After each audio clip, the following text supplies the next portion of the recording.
The Secretary General of Amnesty International, Agnes Callamard, says she's concerned about the narrowing of the space for individual freedoms in West Africa. Speaking in Dakar after visits to Senegal and Mali, the Secretary General deplored the excessive use of force by security forces in Senegal following June's legislative elections.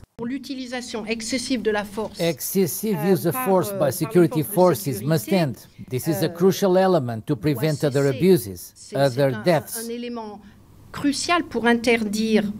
Particularly in a pre-election context where freedom of expression, freedom of association are absolutely crucial.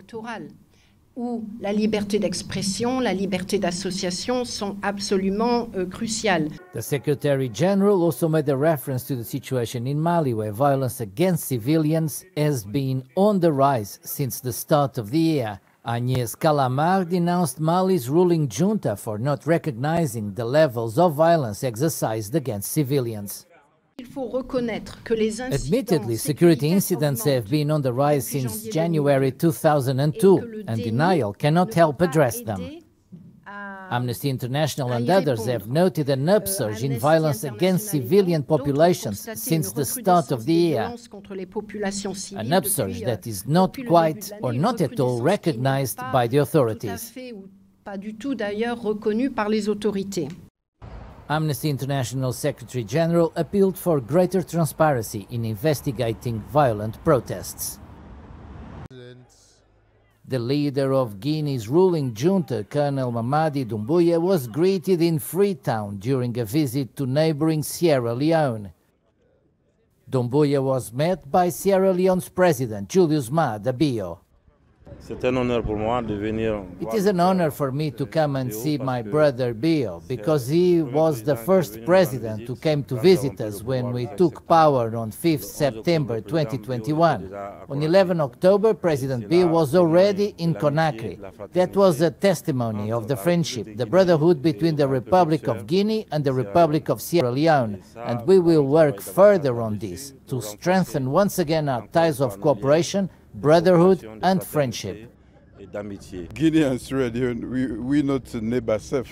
We are so related that it is difficult to draw a boundary between us.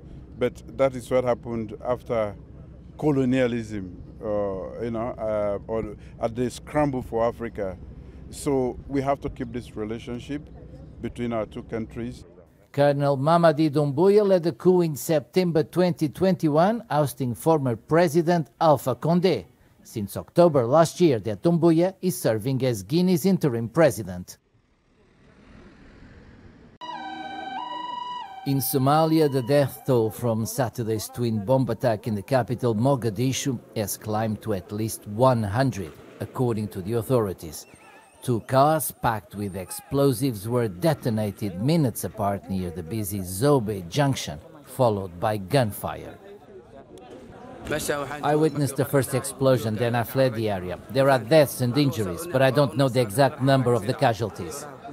I was in the area when the first explosion went off. After that, I ran away. I saw many dead people. May Allah have mercy on the dead people and help the injured to recuperate.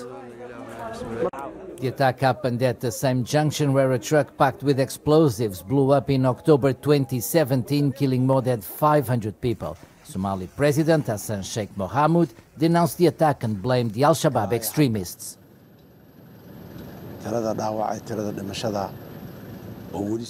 So far, people who died have reached 100 and 300 are wounded, and the number for both the death and wounded continues to increase.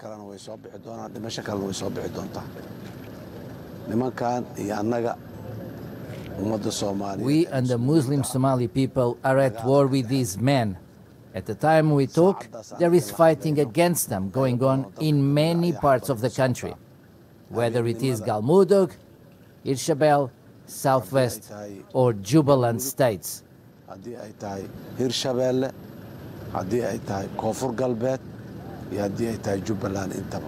Al-Shabaab extremists were driven out of the capital in 2011 but still control large parts of the country.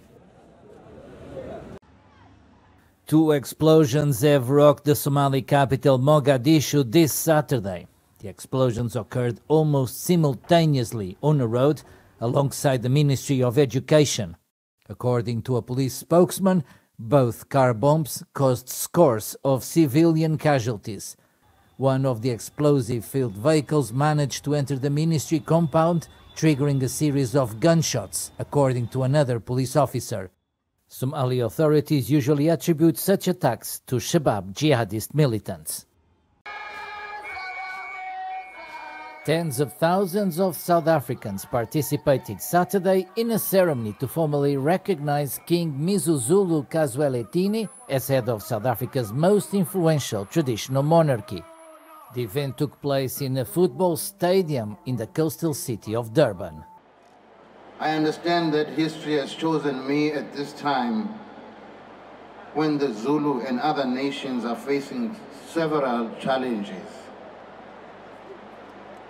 Among the challenges are poverty, unemployment, a trust deficit in government and traditional leadership structures, climate change disasters, economic meltdown, food insecurity, famine, disease, that do not only ravage our people but also our economies. After the King's speech, President Cyril Ramaphosa handed over a large framed certificate officially recognizing the 48-year-old new ruler. The coronation ceremony comes after a year of bitter feuding over the royal succession that has spilled into the courts. Misuzulu ascended to the throne once held by his late father kaZwelethini, who died in March 2021 after more than 50 years on the throne.